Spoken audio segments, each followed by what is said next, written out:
It is now with great reverence and joy that we request His Holiness Sakya Gongma Rinpoche Rinpoche to bless us with his presence and share his teachings.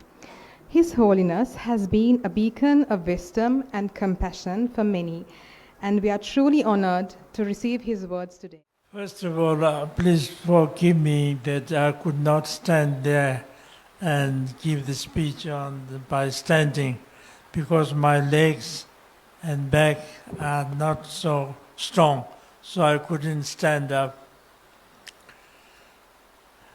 Most respected Venerable abbot of the monastery, and also the Venerable Sangha members, distinguished guests, Dharma brothers and sisters. First of all, I would like to extend my very warm greetings and best wishes to all of you who are present here. And at the same time, I would like to thank you very much for giving us such a warm and traditional welcome upon our visit here in this very beautiful monastery.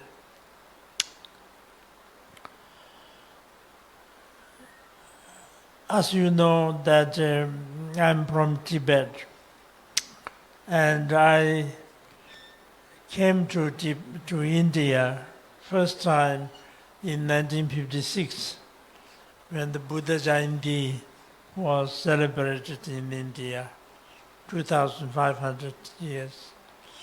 And so at that time I also visited all the holy places where Buddha was born, where the Buddha attained the enlightenment, where Buddha entered the Mahaparinirvana, where the Buddha turned the wheel of Dharma.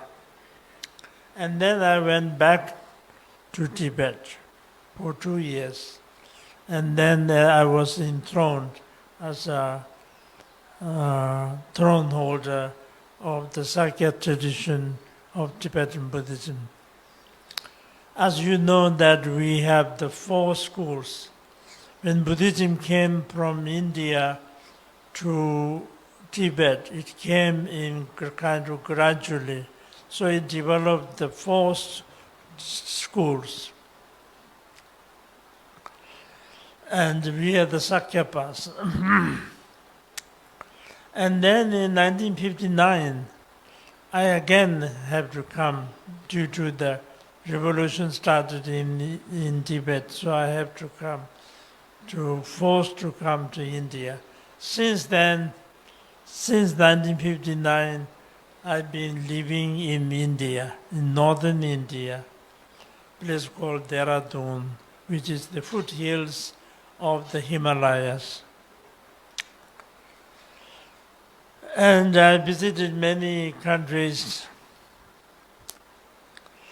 but I have a very eager to visit the Buddhist countries. I've already been to Thailand and Japan and other countries, but never been here. And it was due to the Venerable Mahindathera and his disciples who very kindly arranged my trip here in Sri Lanka. So this is my first trip to Sri Lanka. And I was so impressed. The beauty of the country, the people's spiritual conditions, how they are compassionate and how they are spiritual. And also, most impressive thing is that so many temples and so many stupas which contains many holy objects of the Buddha's relics. We managed to visit the Kandy, the Truth Temple, and many other temples, and it was so great blessing that I feel like really seeing the real Buddha in person. So it was a great fortune, great blessing, and great fortune for us to be able to visit the Sri Lanka. And as I said that in Tibet, that before the Buddhism came, there was the Bon religion, which is the original Tibetan spiritual practice.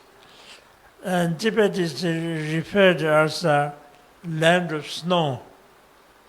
Snow is actually white. And because Tibet was all surrounded by very beautiful snow mountains and beautiful environment and very clean environment. But it is said that until the Buddhism, which is like a sunshine from India, came, Tibet, in spite of being in the snow land, it is still dark. When the Buddhism, the Buddha Dharma, which is like a sunshine, came from India to Tibet, then it became the bright and splendid and white, bright.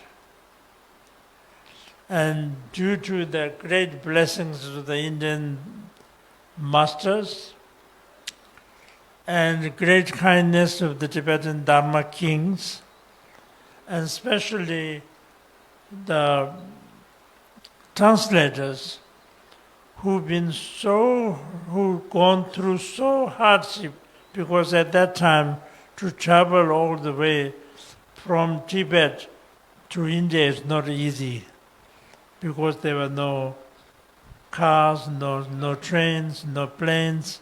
You have to walk all the way from Tibet, passing many high passes and rivers, and so long. And then India and Tibet, climatically it's a very different.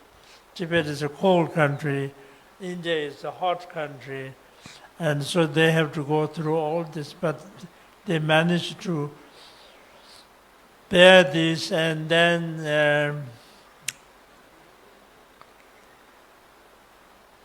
brought the Buddha Dharma to Tibet, and Buddhism was established in Tibet earlier also, but a real one during the Guru Pema Sambhava and Abed Chandarakshita and King Chisong Dezen. So these were the three pioneer great persons who not only brought the Buddhism, but founded and well established in Tibet. And since then it developed so far. So there, as Venerable Mahinda already said, we have 4 major schools: the Nyingmapa, Sakyapa, Kargyupa, and Gelupas. These 4 schools, and the first, the motivation of bodhicitta, enlightenment mind.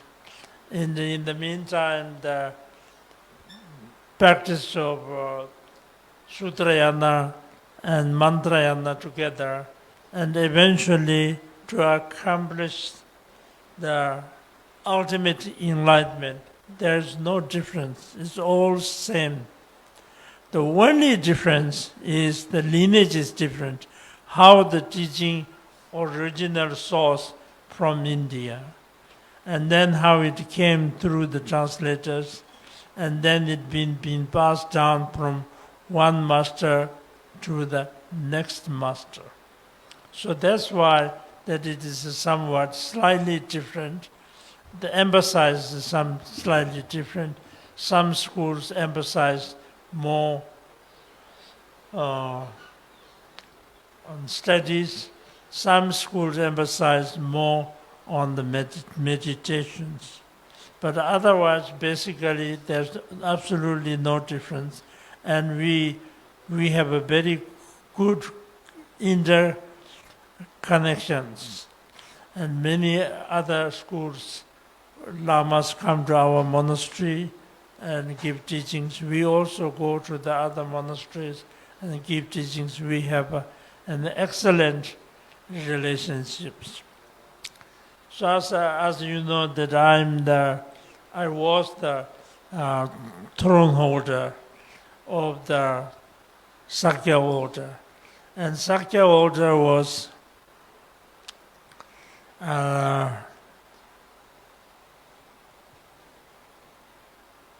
founded by the Kern lineages. Kern lineage family was originally believed to be the direct descendants of the celestial beings.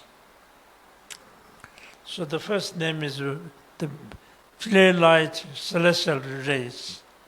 Second name is that the Kern. Kern means disagreement between the Rakshas and the Kerns.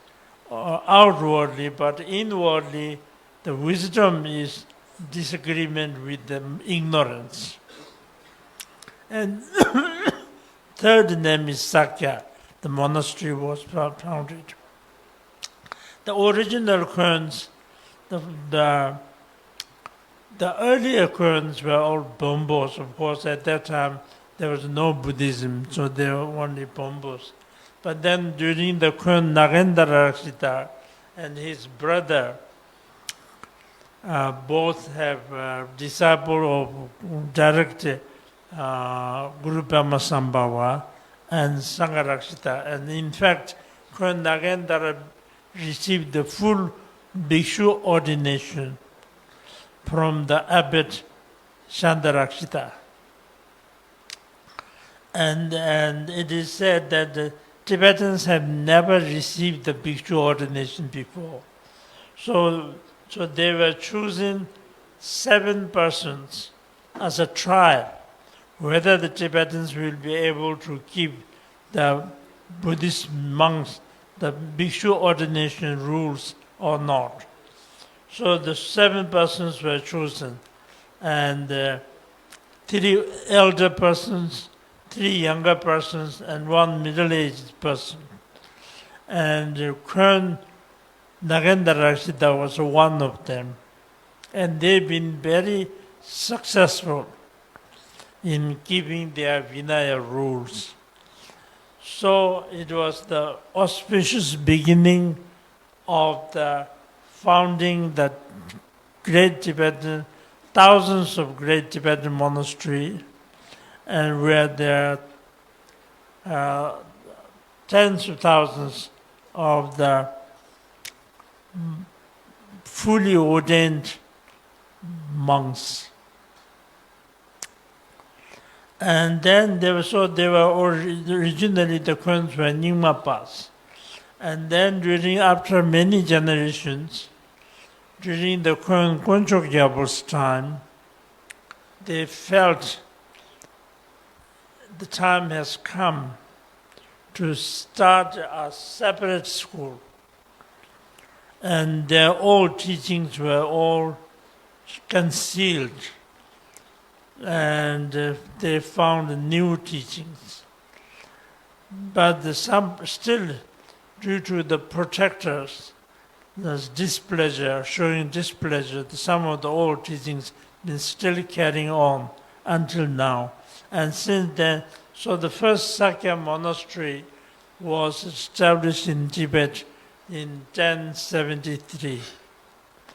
Since then, it's been continued. And the head of the monastery, this school, is had to be a householder because, as I said, the special race, which is the direct descendants of the celestial beings. So that's why that it has to be passed down from hereditary lineage. But in this lineage, many of the members become fully ordained monks, such as Sakya Pandita, Unga Jansen, and Rongun Choge Pakpa. Lamatamba Sonam Jansen, etc. There are many current members have taken the fully Buddhist bhikshu ordinations. And then it is established that it has sub-branches also, like the Ngorpa tradition and Sarva tradition and Dzongpa tradition. These are the sub-schools of the Sakyapa schools. And in the Sakyapa school, we believe that emphasis should be both study as well as meditation. Because without studying, you can't meditate. So the first have to study thoroughly all the philosophical texts. And then after studying, you analyze them, you investigate them, because the Buddha himself said that bhikshus and the wise men should not take my teachings just by mere faith. Only you take after careful examination, just as like when you buy gold. When we buy gold, we have to make sure that it is a genuine gold. So we cut, scratch, and burn and make sure that it is a gold, genuine gold. Only then we buy.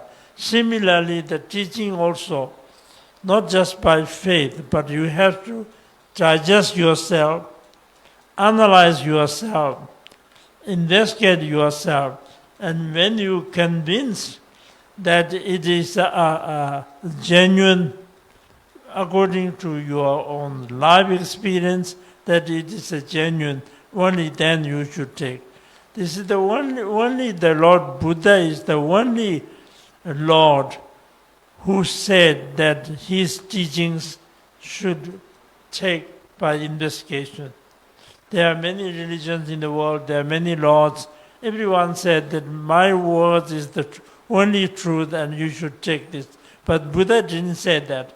Buddha said that you should examine by using your own intelligence, by using your own intuition, that when you convince that, so therefore you have to analyze them.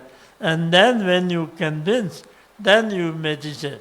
And after meditation, then you go through the path and eventually attain the nirvana. The great nirvana. We believe that there are several nirvanas. And the great nirvana is the one which we call non-abiding nirvana. Non-abiding nirvana means that out of great wisdom, that we does not remain in the extreme of samsara, because samsara is full of suffering, full of faults, full of misery. So this we realize, and through the developing a great inner wisdom, that we does not remain in the extreme of samsara. And then also, out of great compassion to all sentient beings, it is our duty to save all sentient beings, not just to save yourself alone. So out of great compassion, does not remain in the extreme of nirvana also. So we are above both true nirvana and samsara. That's called the great nirvana or the non-abiding nirvana.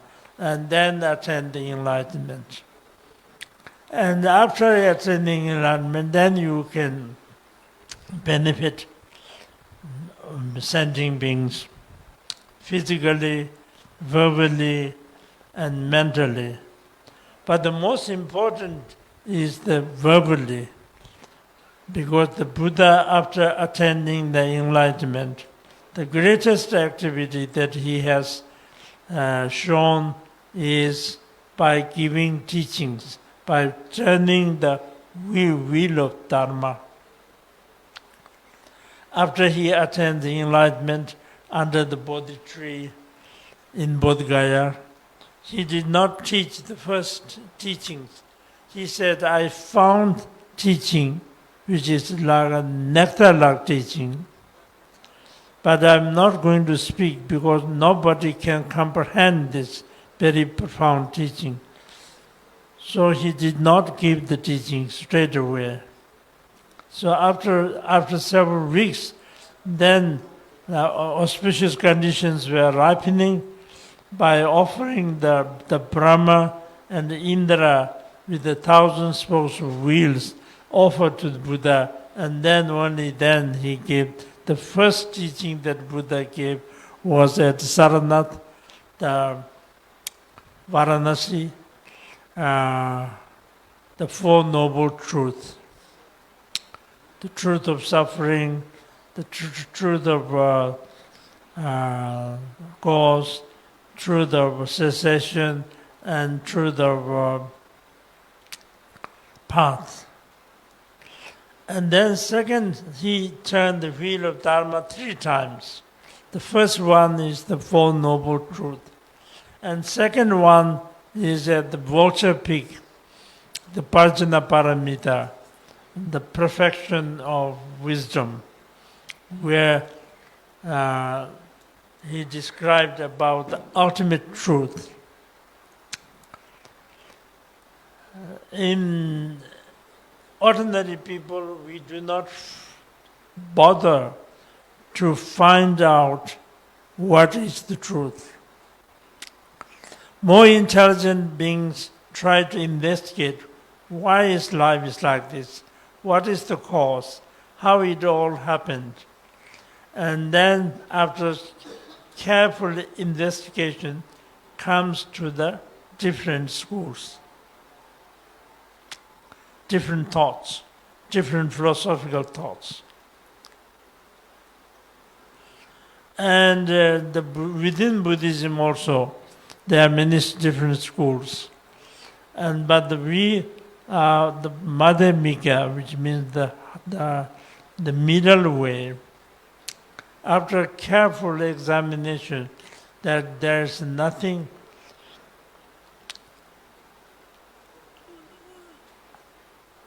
from the phenomena itself, from the object point itself, nothing existed. You could not find real.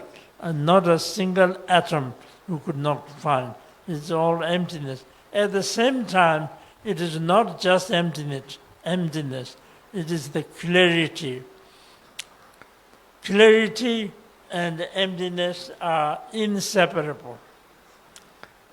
Clarity is not separate from emptiness. Emptiness is not separate from clarity. So these are inseparable. Just like the fire and the heat of fire. And then third wheel of Dharma is turned in various places where he describes about the Buddha nature. The Buddha is not outside. Buddha is actually within our own mind. Every sentient being, not only human beings, every living being, true nature of the mind is Buddha nature. True nature of the mind and the true nature of the Buddha's transcendental wisdom, there is no difference. No difference. It's all same. But at the moment, very different, because we have the obscurations. And due to the obscurations, we do not see the Buddha nature. So we must try to follow the Buddhas. Buddha himself said that he could not wash your sins by water. he could not remove your sufferings by his hands, but by showing the truth, he showed us the truth and said that this is the truth. And when you realize this truth, you will be liberated. And so this way we have to work ourselves. Not from the outside force can save us. We have to save ourselves. That's why the Buddha himself said that you yourself is the savior of you. Nobody can save you. Only you can save yourself. And so therefore, every living being has the Buddha nature. So that we have to realize one day. And how we realize is based on the good moral conduct. The Vinaya rules are very, very important.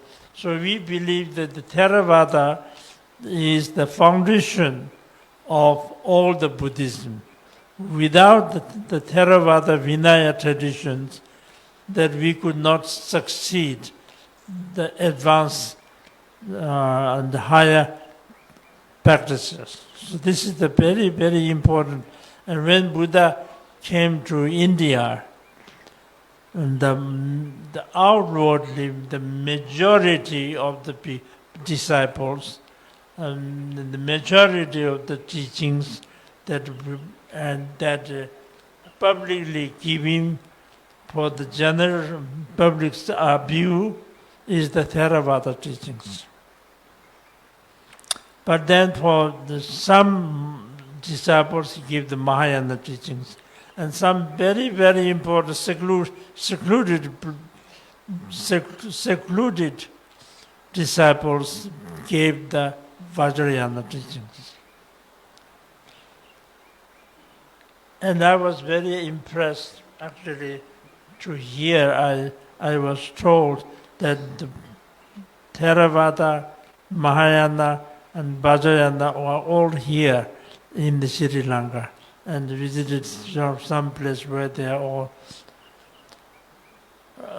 So it's a great, very important truth. First of all, to the Vinaya rules, I believe, is the very, very important, and is the foundation of all the Buddhism.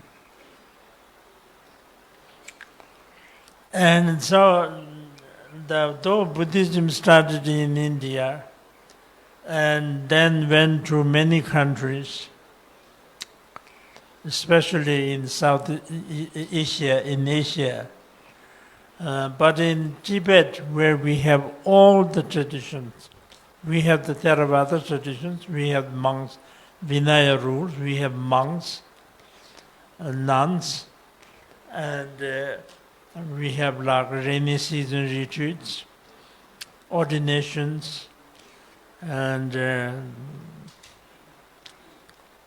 Katin ceremonies, and all the Vinaya rules.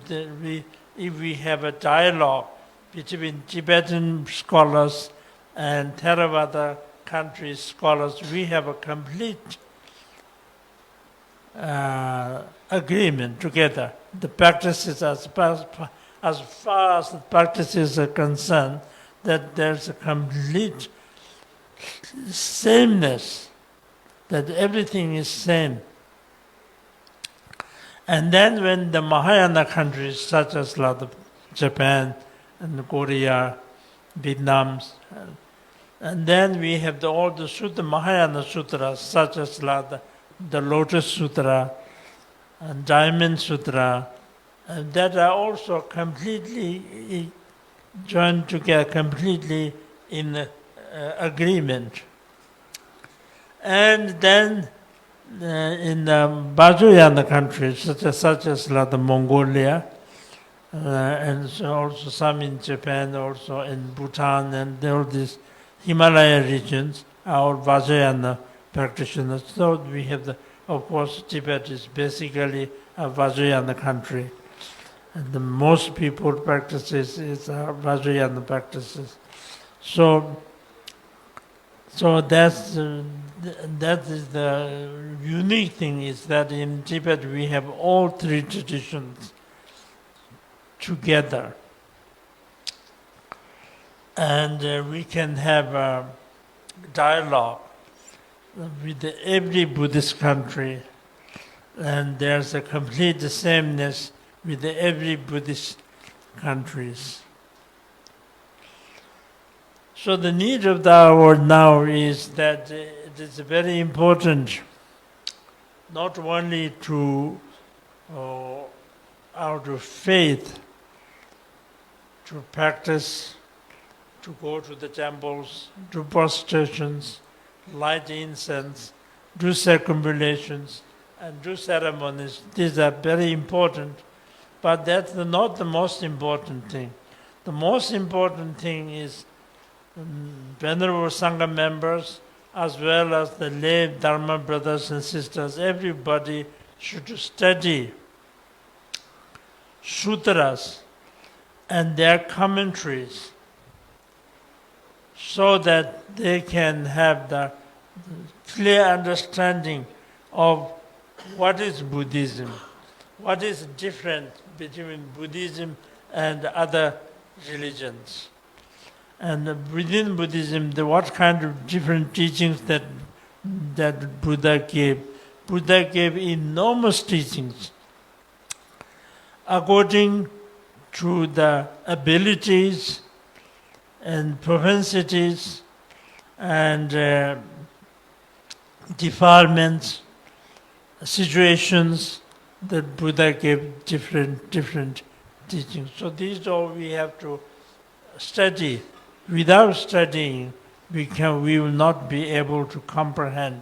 So we have to study and then digest ourselves and then meditate.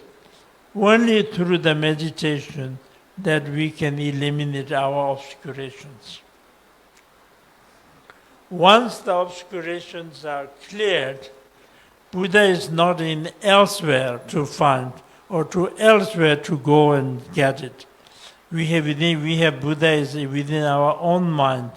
Once the obscurations are eliminated, the Buddha appears within ourselves. So that's why that is the way to how to proceed. And I would like to appeal and request everybody in this need of the hour is to study Buddhist Dharma and put them into practice in our daily lives. And if we do this, then we not only become a real Buddhist, but we can also succeed in attaining the Nirvana, the great Nirvana. And so once again, I would like to thank you very much, everybody, and the Chief Abbot and Monastery, and also the Venerable Mahinda Thera, who've been so kind arranging my trip here in Sri Lanka, and his disciples. And so I would like to pray that may Buddha Dharma will spread in wide and far in every direction, and may all the people in the world live in peace, happiness and harmony, especially in this country, the Sri Lanka, which is a so great country, blessed by the Buddha himself and many of his disciples and many of his Dharma kings. So that may this country be prosperous and peaceful and successful in every direction. May the blessings of the Buddha, Dharma and Sangha be with you now and always. Sadhu, sadhu, sadhu. Now honored to hear a congratulatory message from Dr. Babu Cellappa, First Secretary and the Head of Chancery of Indian High Commission of Sri Lanka. Respectable priests, the chief guest, His Holiness Sakya Gongma Trichen Rinpoche, the Honorable Leader of Opposition, His Excellency Sajith Premadasa, Honorable Member of Parliament Dilip Jayavira, and other respected members. Good evening. At the outset, I thank the Most Venerable Maha Vimala Sarathera for inviting His Holiness to Sri Lanka. His presence amongst us allows for the sharing of profound vision, wisdom, practices, and the clarification of key principles in Buddhism, which can shape the lives of followers and the understandings of Dhamma. The presence of His Holiness brings blessings, guidance, and a deepened sense of connection to the teachings of Buddha. For many of us, it's a historical opportunity to receive direct teachings, empowerment, or blessings from the spiritual leader. His contributions to the world, especially in terms of spiritual leadership, cultural preservation, and promoting peace, make him an influential figure in the global arena. His teachings on compassion extended to not only individual practice, but to collective social responsibility. I also take this opportunity to highlight few points how India has contributed to Buddhism. Recently, Government of India has designated Pali as a classical language, which is the language used by Lord Buddha for preaching Buddhism in those years. And also, we have reprinted the Pali grammar book Namamala recently in association with the Pathfinder Foundation. So we have also set up the Buddhist tourism circuit, and we have also set up a Kushinagar International Airport where Buddha attained Maha Nirvana, which helps most of the venerable monks as well as the Buddhist followers to visit these places very comfortably. So India government has been taking several steps to promote Buddhism in this region. So once again I thank the Parama Dhamma Chethiya Maha Pirivena for inviting His Holiness to Sri Lanka and for spreading the message of affection, love and peace. Thank you. As a token of our gratitude, we will now proceed with presenting tokens of appreciations to His Holiness Sakya Gongma Trichen Rinpoche for the invaluable contributions and presence today.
Finally, to conclude this event, I would like to invite Dr. Vinyari Ratna, the President of the Sarvodaya Shramadana movement, to deliver the vote of thanks. His Holiness Sakya Gongma Rinpoche Rinpoche, Venerable Maha Sangha, Honorable Sajith Premadasa, Leader of the Opposition, former the members of Parliament, distinguished invitees, devotees, and Dhamma friends.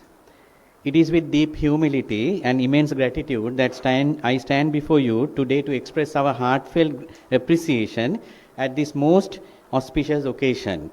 We have been truly blessed by the presence of His Holiness Sakya Gongma Rinpoche Rinpoche, whose visit to Parama Chethiya Maha Pirivena marks a historic and spiritually significant moment for all of us.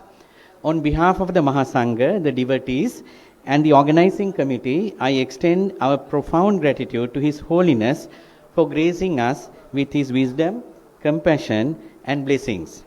His Holiness is a revered master in the Sakya tradition and a luminary in the world of Buddhism, whose teachings illuminate the path of wisdom and compassion for all beings. His visit has enriched our understanding of the Dhamma and deepened our spiritual practice. We also extend our sincere thanks to Venerable Mahasangha, Venerable Bante Mahinda Thero in particular, Sister Sumitra, and Dr. Maithipe Vimalasara Nayaka Thero, Chief Incumbent of the Parama Chethiya Maha Pirivena, and Venerable Kirama Vimalajyoti Nayaka Thero, whose guidance and support have made this event possible. Their unwavering commitment to upholding and propagating Dhamma is truly commendable. To all the organizers, volunteers, including Sarvodaya Shanti Sena volunteers and Dayaka Sabha devotees who worked tirelessly to make this visit a success, we offer our deepest gratitude. Your dedication, selfless service, and meticulous planning have ensured that this event was conducted with great reverence and devotion. We are also grateful to the opposition leader, the members of parliament and government officials, law enforcement authorities, and all who assisted us in enduring a smooth facilitation of His Holiness visit. Your cooperation and support have been invaluable. I also thank Mr. Rama Babu, First Secretary of the Indian High Commission, for gracing this occasion. Lastly, I extend my gratitude to each and every one of you who are present here today.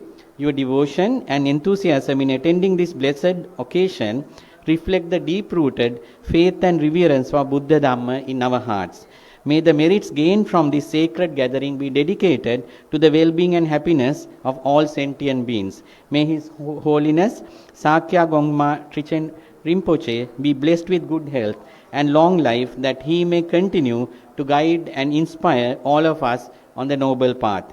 May the Dhamma continue to flourish, bringing peace and harmony to the world. Teruvan Saranai. We will now conclude this event with a Pali chanting by the most venerable monks to invoke blessings for peace, prosperity, and spiritual growth.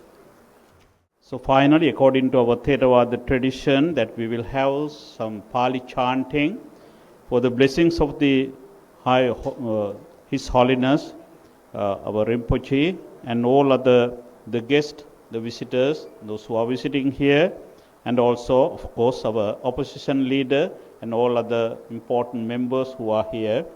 And we want to bless upon each and every one of you. May you be well and happy by the blessings of the Buddha, Dhamma, and Sangha. May no harm come to you. May no difficulties come to you. May no problems come to you. May you have a good health. May you have a long life. May you attain supreme bliss of Nibbana. Thinking thus, we will have a short chanting and blessings. That's the final program. And after that, the venerable monks and our lay devotees, they can have their own the exchanging of the good thoughts each other. Thank you.